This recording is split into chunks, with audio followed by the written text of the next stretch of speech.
Selamat pagi kepada Bapak dan teman-teman semua.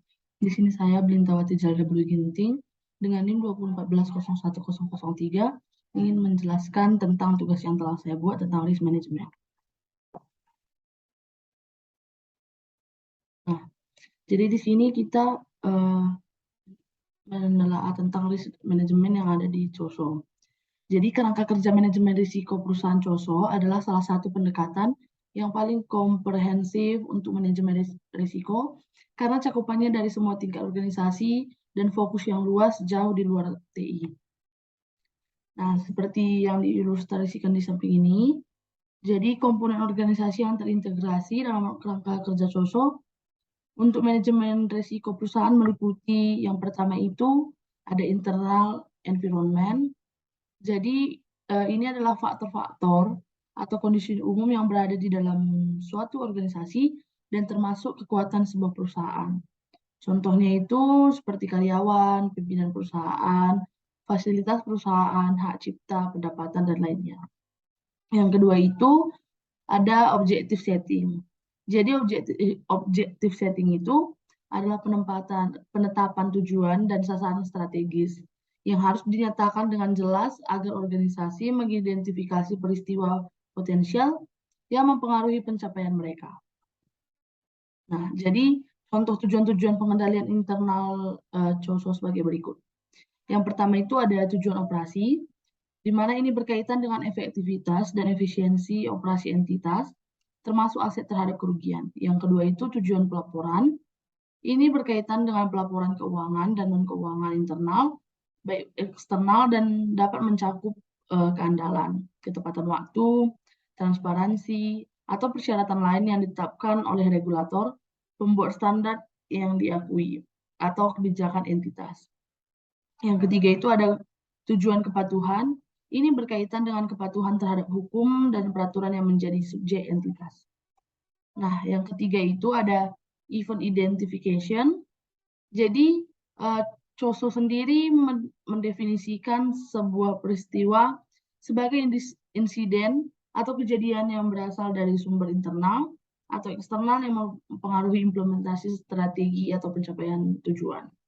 Peristiwa ini mungkin memiliki dampak yang positif ataupun negatif, atau bisa saja ada dampak positif dan negatif, ada keduanya seperti itu.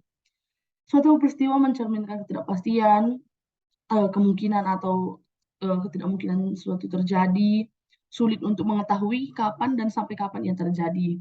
Mungkin sulit juga untuk mengetahui dampak ketika ia terjadi. Mungkin memicu peristiwa lain dapat terjadi secara individu dan bersamaan. Yang keempat itu ada risk assessment. Jadi ini adalah penilaian resiko, di mana kita itu dengan mempertimbangkan kemungkinan dan dampak untuk mendukung pemilihan respons risiko yang sesuai atau pendekatan lain untuk mengelola risiko. Berdasarkan rumusan COSO, bahwa penilaian risiko melibatkan proses yang dinamis dan interaktif untuk mengidentifikasi dan menilai risiko terhadap pencapaian tujuan. Nah, di sini ada beberapa prinsip-prinsip yang mendukung penilaian risiko sebagai berikut.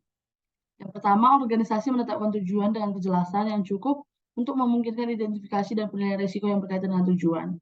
Yang kedua, organisasi mengidentifikasi risiko terhadap pencapaian tujuan di seluruh entitas dan menganalisis risiko sebagai dasar untuk menentukan bagaimana risiko harus dikelola. Yang ketiga, organisasi mempertimbangkan potensi kecurangan dalam menilai risiko terhadap pencapaian tujuan. Yang keempat itu, organisasi mengidentifikasi dan menilai perubahan yang dapat berdampak signifikan terhadap sistem pengendalian internal. Baik, yang kelima itu ada risk response. Jadi ada 7 prinsip strategi dalam penanganan risiko yang yaitu diterima, dihindari, dibagi, dikurangi, diabaikan, dipindahkan, dan dikombinasi.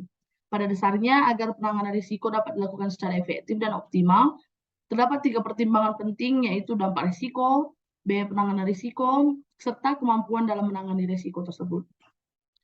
Nah, yang keenam itu ada control activities, di mana pembuatan dan penerapan kebijakan dan prosedur serta mekanisme pengendalian lain yang memadai untuk memastikan bahwa respon risiko dilaksanakan sesuai rencana. Jadi COSO menegaskan mengenai prinsip-prinsip dalam organisasi yang mendukung aktivitas pengendalian, yaitu sebagai berikut. Yang pertama, organisasi memilih dan mengembangkan aktivitas pengendalian yang berkontribusi terhadap mitigasi risiko pencapaian sasaran pada tingkat yang dapat diterima. Yang kedua, organisasi memilih dan mengembangkan aktivitas pengendalian umum atas teknologi untuk mendukung pencapaian tujuan. Yang terakhir itu, organisasi menyebarkan aktivitas pengendalian melalui kebijakan-kebijakan yang menetapkan apa yang diharapkan dan prosedur yang menempatkan kebijakan-kebijakan ke dalam tindakan. Nah, yang ketujuh itu ada information and communication. Jadi informasi yang relevan itu diidentifikasi, kemudian ditangkap, dan dikomunikasikan dalam bentuk dan waktu yang memungkinkan setiap orang menjalankan tanggung jawabnya. Jadi komunikasi yang efektif juga terjadi secara lebih luas, mengalir secara vertikal atau dari atas dan ke bawah, serta horizontal. COSO menegaskan beberapa prinsip dalam organisasi yang mendukung komponen informasi dan komunikasi, yaitu yang pertama itu organisasi memperoleh atau menghasilkan data dan menggunakan informasi yang berkualitas dan yang relevan untuk mendukung fungsi pengendalian internal. Yang kedua, organisasi secara internal mengkomunikasikan informasi, termasuk tujuan dan tanggung jawab untuk pengendalian internal dalam rangka mendukung fungsi pengendalian internal. Yang ketiga, organisasi berkomunikasi dengan pihak eksternal mengenai hal-hal yang mempengaruhi fungsi pengendalian internal. Nah, yang terakhir itu, yang kedelapan ada monitoring. Jadi, monitoring atau pemantauan ini adalah pemantauan semua jenis dan sumber risiko organisasi yang relevan melalui kegiatan manajemen operasional yang berkelanjutan. Evaluasi khusus tujuan, kemampuan pemantauan dan pelaporan otomatis, atau cara lain yang disukai oleh organisasi. Prinsip-prinsip yang berkaitan dengan kegiatan monitoring itu ada dua.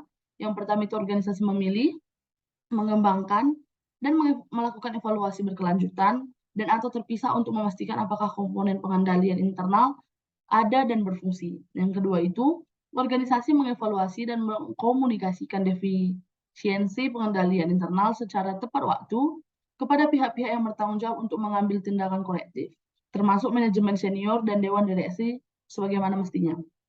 Nah, di sini ada juga tujuan suatu organisasi menurut COSO RM tahun 2004 dapat dikelompokkan menjadi 4 kategori. Yang pertama itu strategi, yaitu terkait dengan tujuan level atas yang mendukung dan selaras dengan misi organisasi. Yang kedua itu ada operation, terkait dengan efektivitas dan efisiensi dari penggunaan sumber daya. Yang ketiga itu ada reporting, terkait dengan